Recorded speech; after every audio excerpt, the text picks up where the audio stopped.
മഞ്ജരി തെറ്റുകളാണ് ചെയ്യുന്നത്. ആ തെറ്റുകളെല്ലാം മറയ്ക്കാൻ വേണ്ടി അവള് കൂടുതൽ തെറ്റുകൾ ചെയ്യുന്നുണ്ട്. ആ തെറ്റുകളിൽ ഏതെങ്കിലും ഒന്ന് മിഥുനേട്ടൻ എന്തായാലും മനസ്സിലാക്കാതിരിക്കില്ല.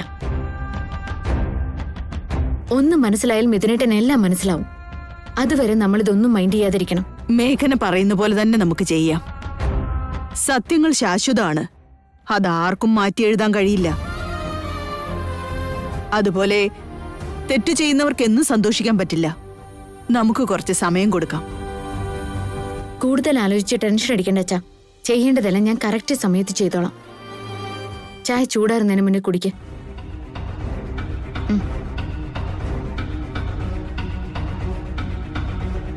ഈശ്വരൻ അവൾക്ക് മനോധൈര്യം മാത്രമല്ല, നല്ല ബുദ്ധിയും കൊടുത്തിട്ടുണ്ട്. ഇതുപോലൊരു പെൺകുട്ടിയെ ഞാൻ ജീവിതത്തിൽ ഇതുവരെ കണ്ടിട്ടില്ല ജയ.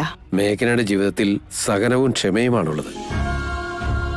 അതിലൂടെ മാത്രമാണ് അവൾ ഇതുവരെ വിജയം കണ്ടത്.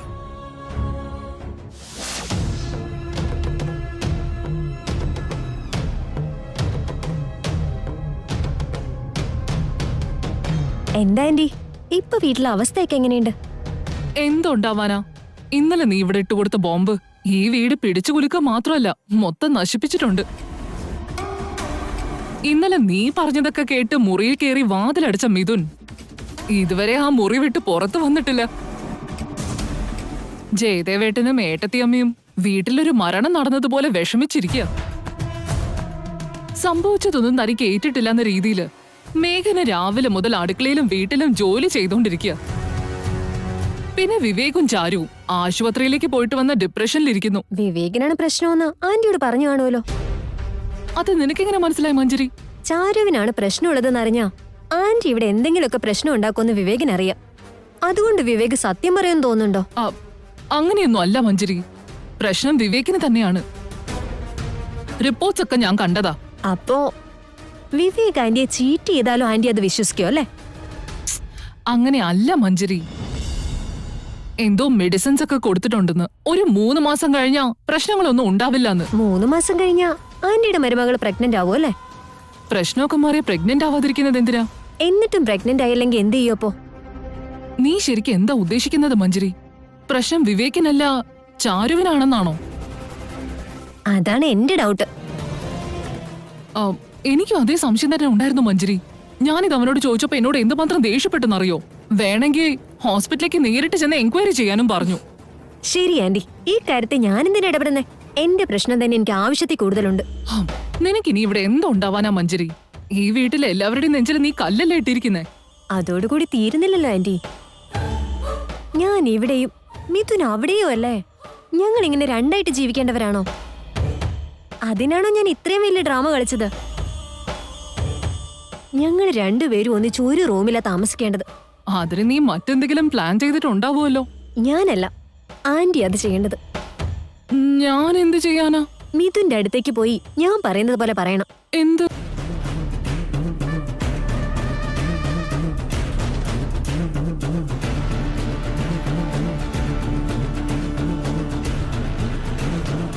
നീ ഒരു സാധാരണക്കാരിയല്ല മഞ്ജരി. നിന്റെ ശരീരം മുഴുവനും ബുദ്ധിയാണല്ലോ. ഞാനിപ്പോ ദ ഗ്രേറ്റ് മഞ്ജരിയ. പോയിട്ട് വാ.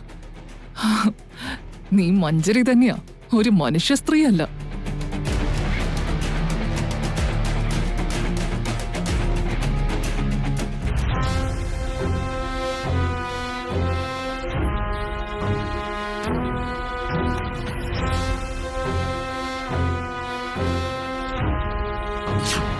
ഇതാണ് എന്റെ വീട്, ഇവിടെയാണ് എന്റെ ജീവിതവും. ജീവിക്കാനാണെങ്കിലും മരിക്കാനാണെങ്കിലും ശരി, അത് ഇവിടെ തന്നെയായിരിക്കും. എനിക്ക് മിഥുൻ തന്നെയാ വലുത്. എന്റെ എല്ലാം മിഥുൻ തന്നെയാ. എന്റെ ഫ്രണ്ടും ഗൈഡും ഫിലോസഫറും എല്ലാം മിഥുൻ തന്നെയാ. പിന്നെ മിഥുൻ എന്റെ ഹസ്ബൻഡ് കൂടിയാ.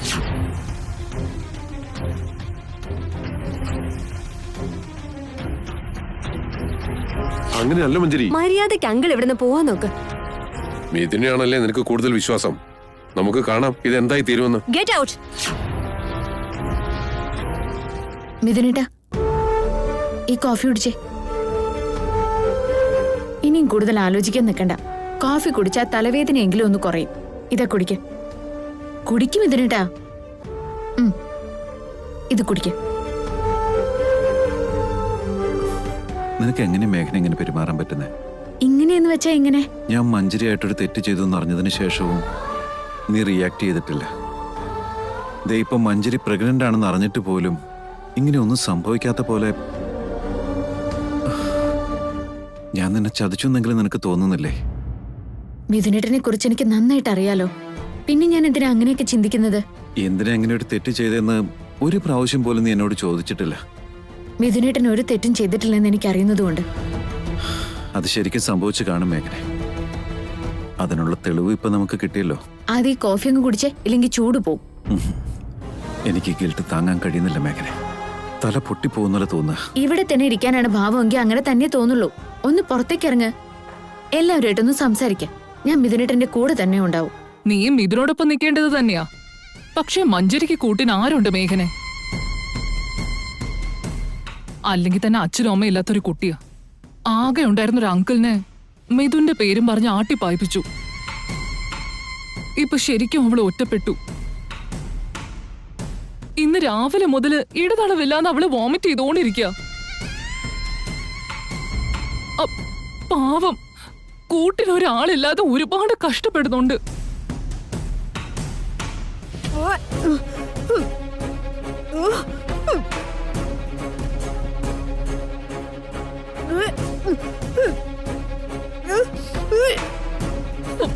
ഞാൻ പറഞ്ഞില്ലേ, നിങ്ങൾ കേട്ടോ? മഞ്ജരി വീണ്ടും വോമിറ്റ് ചെയ്യാൻ തുടങ്ങിയെന്നാ തോന്നുന്നേ. അവളുടെ കൂടെ നിന്ന് ശുശ്രൂഷിക്കാൻ അവൾക്ക് ആരുമില്ല.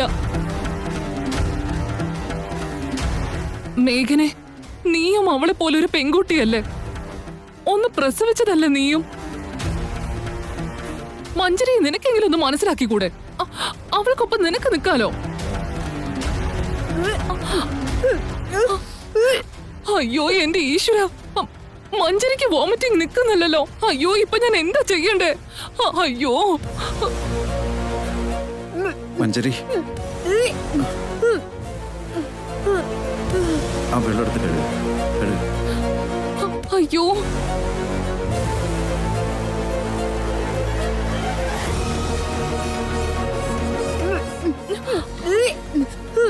മഞ്ജരി, ഒരു കുഴപ്പമില്ല. അതൊക്കെ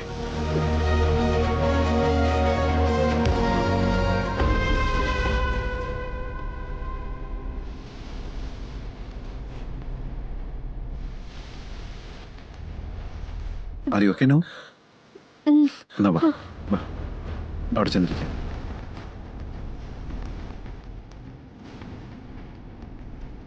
സൂക്ഷിക്കും മഞ്ജരി.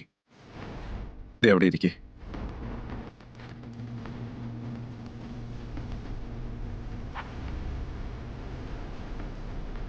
മഞ്ജരി, നിന്നോടൊപ്പം എപ്പോഴും മിഥുനുണ്ടാവും മഞ്ജരി. നീ ധൈര്യമായിട്ടിരിക്കെ. ഇപ്പൊ എങ്ങനെയുണ്ട് മഞ്ജരി? എന്തോ എനിക്ക് തീരെ സുഖം തോന്നുന്നില്ല. നല്ല തലകറക്കമുണ്ട് മിഥുൻ. ആദ്യത്തെ 3 മാസം ഇങ്ങനെ തന്നെ ആയിരിക്കും. ആരുടെയെങ്കിലും ഒരാളുടെ ശ്രദ്ധ എപ്പോഴും നിനക്കുണ്ടാവണം. മിഥു നിന്നെ പൊന്നുപോലെ നോക്കിക്കോളും മഞ്ജരി. നീ ഒന്നും കൊണ്ട് പേടിക്കണ്ട. അതെ മഞ്ജരി, ഇന്നലെ ഡോക്ടർ വന്ന് പ്രഗ്നൻസി കൺഫേം ചെയ്തിട്ടല്ലേ ഉള്ളൂ.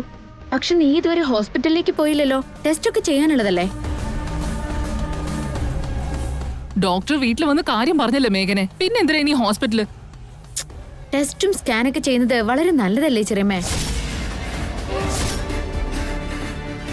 അത് ശരിയാ മഞ്ജരി. ഡോക്ടർ കൺഫേം ചെയ്ത് പറഞ്ഞിട്ട് നമ്മൾ വേറെ ടെസ്റ്റ് ഒന്നും ചെയ്തില്ലല്ലോ. നമുക്ക് ഹോസ്പിറ്റലിലേക്ക് പോവാം. അത് വേണ്ട മിഥുൻ. അങ്ങനെ പറഞ്ഞാ എങ്ങനെയാ മഞ്ജരി? ഈ സമയത്ത് നമ്മൾ നല്ല പോലെ കെയർഫുൾ ആയിരിക്കണം. ഇല്ലെങ്കിലേ മിസ്കാരേജ് ആവാനുള്ള എല്ലാ സാധ്യതയുണ്ട്. അതെ മിഥുനേട്ടാ, മഞ്ജരിയെ എത്രയും പെട്ടെന്ന് നല്ലൊരു ഹോസ്പിറ്റലിലേക്ക് കൊണ്ടുപോകണം. അവിടുന്ന് എല്ലാ ടെസ്റ്റുകളും ചെയ്യിക്കണം. മാത്രല്ല, ഈ വൊമിറ്റിംഗ് നിർത്താൻ വേണ്ടി എന്തെങ്കിലും ടാബ്ലറ്റും എഴുതി വാങ്ങണം. നീ പറഞ്ഞത് വളരെ ശരിയാ മഞ്ജരി. നമുക്ക് ഉടനെ ഹോസ്പിറ്റലിലേക്ക് പോകണം. ഞാൻ പോയി റെഡി ആയിട്ട് വരാം. മിഥുനേട്ടന്റെ കൂടെ പൊയ്ക്കോ. വേഗം റെഡിയായിട്ട് വാ മഞ്ജരി. ഹോസ്പിറ്റലിൽ പോയി ടെസ്റ്റുകളൊക്കെ ചെയ്താ എല്ലാ ടെൻഷനും മാറിക്കോളും.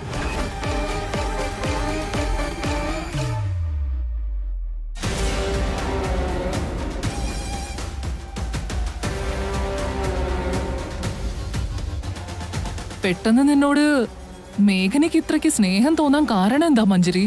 അതെന്നോടുള്ള സ്നേഹമൊന്നുമല്ല ആന്റി. ടെസ്റ്റിന്റെ പേരും പറഞ്ഞ് എന്നെ ഹോസ്പിറ്റലിലേക്ക് അയച്ചിട്ട് കള്ളത്തരം പുറത്തു കൊണ്ടുവരാൻ വേണ്ടിയാ. അപ്പോ ഹോസ്പിറ്റലിൽ പോയി ചെക്ക് ചെയ്താ നീ പ്രഗ്നന്റ് അല്ല എന്ന് മിഥുൻ സത്യം അറിയില്ലേ? അത് തന്നെ അവളുടെ പ്ലാനും. അപ്പൊ നിന്റെ പ്ലാൻ എന്താ? മേഘനയ്ക്കുള്ള കൗണ്ടർ പ്ലാൻ. ശരി, എന്താന്ന് വെച്ചാ പ്ലാൻ ചെയ്യും. എനിക്ക് ഒരു ചെറിയ പ്ലാനൊക്കെ ഉണ്ട്. ഞാൻ പോയി അത് ചെയ്യട്ടെ.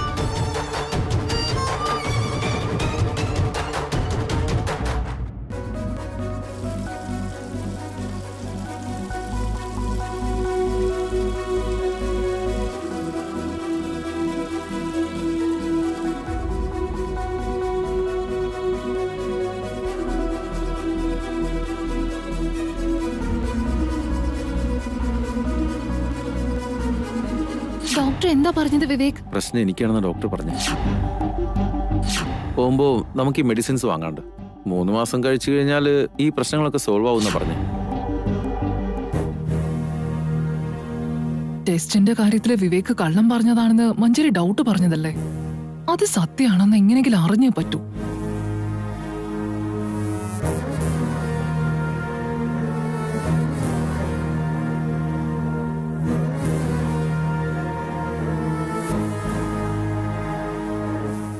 ഭാഗ്യത്തിന് റൂമില് ചാരുവോ വിവേകോ ഇല്ല.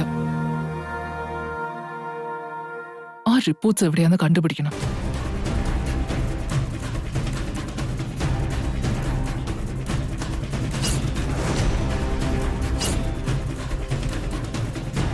എന്റെ ഈശ്വര, റിപ്പോർട്ട്സ് കയ്യിൽ കിട്ടി.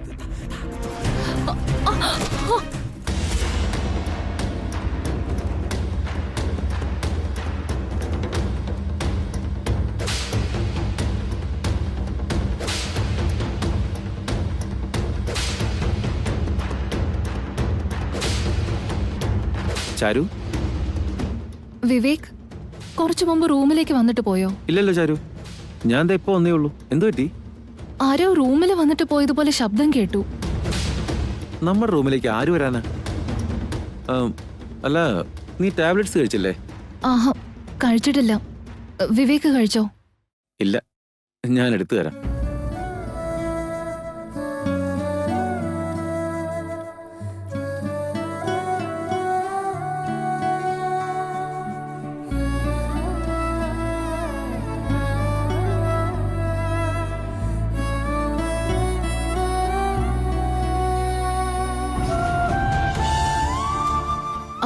അല്ല വിവേക്, ഈ കോഴ്സ് എടുത്ത് കഴിയുമ്പോ പ്രോബ്ലംസ് ഒക്കെ സോൾവ് ആകില്ലേ? തീർച്ചയായിട്ടും എല്ലാം സോൾവ് ആവും ചാരു. അടുത്ത വർഷം ഈ സമയത്ത് നമ്മുടെ ഒപ്പം ഒരു വാവ കൂടി ഉണ്ടാവും. വിവേക് പറയുന്ന സത്യമാണോ? ഞാൻ സത്യം തന്നെയോട് പറയുന്നത്.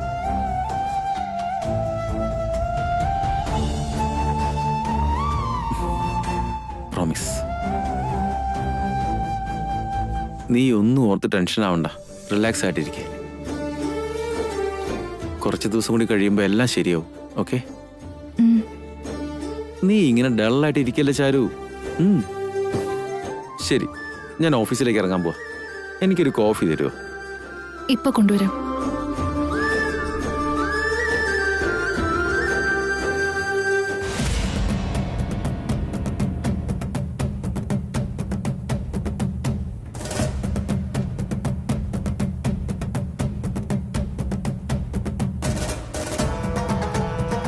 അച്ഛാ, വലിയമ്മേ, ഞാനിത് ടിഫിൻ എടുത്തു വെച്ചിട്ടുണ്ട്. ഇപ്പോഴല്ലേ മോളെ കാപ്പി കുടിച്ചത്? ഒരു 15 മിനിറ്റ് കഴിഞ്ഞ് കഴിക്കാം മോളെ.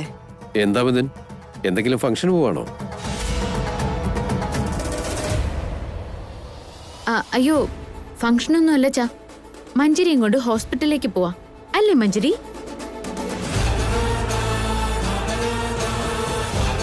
ആശുപത്രിയിലേക്കാണോ? മഞ്ജരിയുടെ ഒരുങ്ങിക്കെട്ടിയുള്ള കോലം കണ്ടപ്പോ വല്ല കല്യാണത്തിനോ പാലുകാച്ചിനോ പോവാന്ന് വിചാരിച്ച്. ഞാൻ എവിടെ പോവാൻ ഇങ്ങനെ തന്നെ റെഡി ആവാറുള്ളത്. എന്റെ അമ്മോ, അതിലൊന്നും സാരമില്ല മഞ്ജരി. ആശുപത്രിയിലേക്ക് പോകുന്നെന്ന് കരുതി നന്നായിട്ട് റെഡിയായി പോകരുത് എന്ന് വല്ല നിയമമുണ്ടോ? അല്ല നിങ്ങൾ ഏത് ഹോസ്പിറ്റലിലേക്കാ പോകുന്നേ? ആ, അത് മിഥുനേട്ടാ, നമ്മുടെ ഫാമിലി ഡോക്ടർ ആ ഗോപാൽ സാർ ഉണ്ടല്ലോ, അദ്ദേഹത്തിന്റെ ഭാര്യ ഗൈനക്കോളജിസ്റ്റ് ആണ്. വളരെ ഫേമസ് ആയിട്ടുള്ള ഗൈനക്കോളജിസ്റ്റാ.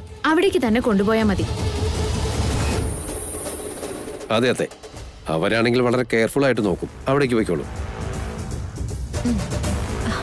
വീണ്ടും വേറൊരു ഡോക്ടർ എന്തിനാ?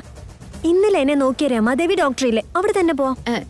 ഇത് ഞങ്ങളുടെ സോറി നമ്മുടെ ഫാമിലി ഡോക്ടറാണ് മഞ്ജരി. രമാദേവി എന്റെ ഫാമിലി ഡോക്ടർ തന്നെയാ. പക്ഷെ നീ ഇപ്പോ നന്ദൻ കുടുംബത്തിലെ ഒരു അംഗമല്ലേ മഞ്ജരി? നന്ദൻ ഫാമിലി ഡോക്ടേഴ്സിന്റെ അടുത്താണ് നിന്നെ കാണിക്കേണ്ടത്. അവർക്കാണെങ്കിൽ നമ്മുടെ ഫാമിലിയെ കുറിച്ച് എല്ലാ കാര്യങ്ങളും അറിയാം. അതല്ലേ മിഥുനേട്ടാ നല്ലത്? ആ അത് ശരിയാ മഞ്ജരി. മേഘന പറഞ്ഞതുപോലെ നമുക്ക് ഗോപാൽ സാറിന്റെ ഹോസ്പിറ്റലിലേക്ക് തന്നെ പോവാം.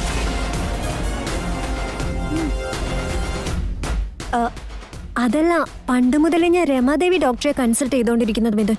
പണ്ട് മുതലോ?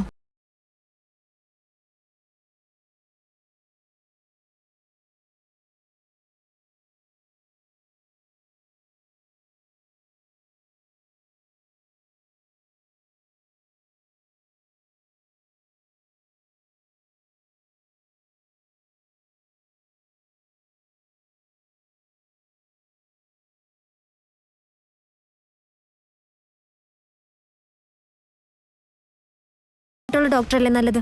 അത് വേണ്ട മഞ്ജരി, ഞങ്ങളുടെ ഫാമിലി ഡോക്ടർ തന്നെയാ ബെറ്റർ. മേഘനെ, നീ ഞങ്ങളോടൊപ്പം വരുന്നുണ്ടോ? അയ്യോ പിന്നെന്താ മിഥുനേട്ടാ, മഞ്ജരിക്ക് പ്രശ്നമൊന്നുമില്ലെങ്കിൽ ഞാൻ നിങ്ങളുടെ കൂടെ വരാം. മഞ്ജരിക്ക് എന്ത് പ്രശ്നം ഉണ്ടാവാനാ? പുറത്ത് പറഞ്ഞില്ലെങ്കിലും മനസ്സിൽ എന്തെങ്കിലും ഉണ്ടെങ്കിലോ? മാത്രമല്ല അവളിപ്പോ ഒരാളല്ലല്ലോ, അല്ലേ മഞ്ജരി? മേഘന കൂടി നമ്മുടെ കൂടെ വരുന്നത് നല്ലത് മഞ്ജരി.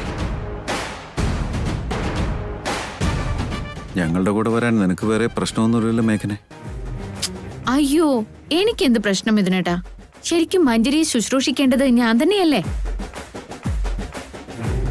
അതെ മിഥുൻ, ഇനി മഞ്ജരിയുടെ കാര്യമല്ല, മേഘന കൂടെ നിന്ന് തന്നെ നോക്കണം.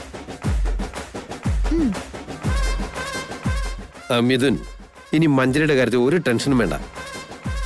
മേഘനയുള്ളപ്പോ മഞ്ജരിക്ക് ഒരു പ്രശ്നം ഉണ്ടാവില്ല. Thanks dad. ഈ കാര്യത്തിൽ നിങ്ങളൊക്കെ എന്നെ ഇത്രയും സപ്പോർട്ട് ചെയ്യുമെന്ന് ഞാൻ ഒരിക്കലും വിചാരിച്ചില്ല. ഇത്തരം അവസരങ്ങളിലാണല്ലോ ഫാമിലിയുടെ സപ്പോർട്ട് ഉണ്ടാവേണ്ടത്. മഞ്ജരി ഇപ്പൊ പുറത്തുള്ള ഒരാളല്ലല്ലോ, അവൾ ഇപ്പൊ നമ്മുടെ ഒരു ഫാമിലി മെമ്പർ അല്ലേ? മാത്രമല്ല പ്രഗ്നന്റും. നമ്മൾ നോക്കിയില്ലെങ്കിൽ മഞ്ജരിയുടെ കാര്യം പിന്നെ ആരാ നോക്കുക? Thank you മേഘനെ. മഞ്ജരിക്ക് വേണ്ടി നിങ്ങളെല്ലാവരും പോസിറ്റീവായി റെസ്പോണ്ട് ചെയ്യുമെന്ന് ഞാൻ വിചാരിച്ചേ ഇല്ല. ഞാൻ എന്ത് ചെയ്താലും അത് മിഥുനേട്ടന് വേണ്ടി മാത്രമാണ്. മിഥുനേട്ടന്റെ ഈ ഗിൽട്ട് പോവാൻ വേണ്ടി. മേഘന നിന്റെ കൂടെ ഉള്ളടം വരെ നിനക്കൊരു കുഴപ്പം ഉണ്ടാവില്ല. നീ ധൈര്യമായിട്ടിരിക്കേ. മേഘന നമ്മുടെ നന്ദൻ കുടുംബത്തിന്റെ അഭിമാനമല്ലേ മിഥുൻ? ഈ സാമ്രാജ്യം തകർക്കാൻ ആര് കച്ചകെട്ടി ഇറങ്ങിയാലും മേഘനെ അവരെ വേരോടെ നശിപ്പിക്കും. നമുക്ക് യാതൊരു തരത്തിലുള്ള പ്രശ്നങ്ങളും ഉണ്ടാവാതെ അവൾ നോക്കിക്കോളും.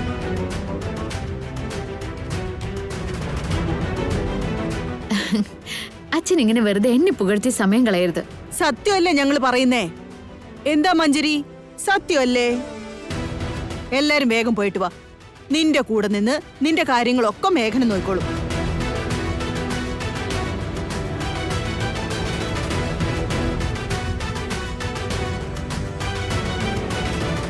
വാ മേഘനെ.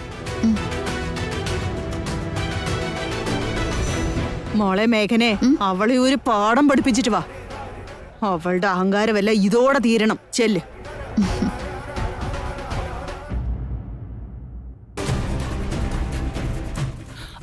Excuse me. പറഞ്ഞോളൂ മാഡം. എനിക്ക് ഡോക്ടറെ ഒന്ന് കാണണം. അതിന് അപ്പോയിന്റ്മെന്റ് എടുത്തിട്ടുണ്ടോ? ഇതുവരെ ഇല്ല. ഇന്നലെ എന്റെ മകനും മരുമകളും വന്ന് ഡോക്ടറെ കണ്ടിരുന്നു. ആ റിപ്പോർട്ട്സിനെ കുറിച്ച് സംസാരിക്കാനാ. എന്ത് സംസാരിക്കാൻ? എനിക്ക് ചില ഡൗട്ട്സ് ഉണ്ട്, അതൊക്കെ ഒന്ന് തീർക്കണം. ആ റിപ്പോർട്ട്സ് അങ്ങ് തന്നേ മാഡം. നിങ്ങളുടെ പേരെന്താ madam? Priyamvada. 1 minute madam.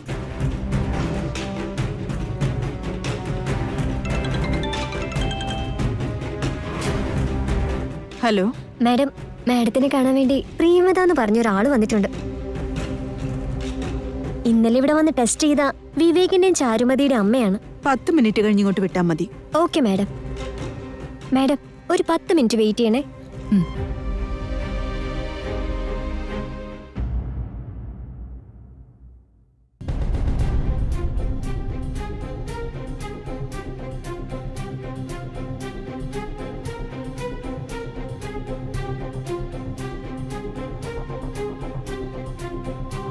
Mom ഇത് എങ്ങോട്ടാ പോയത്?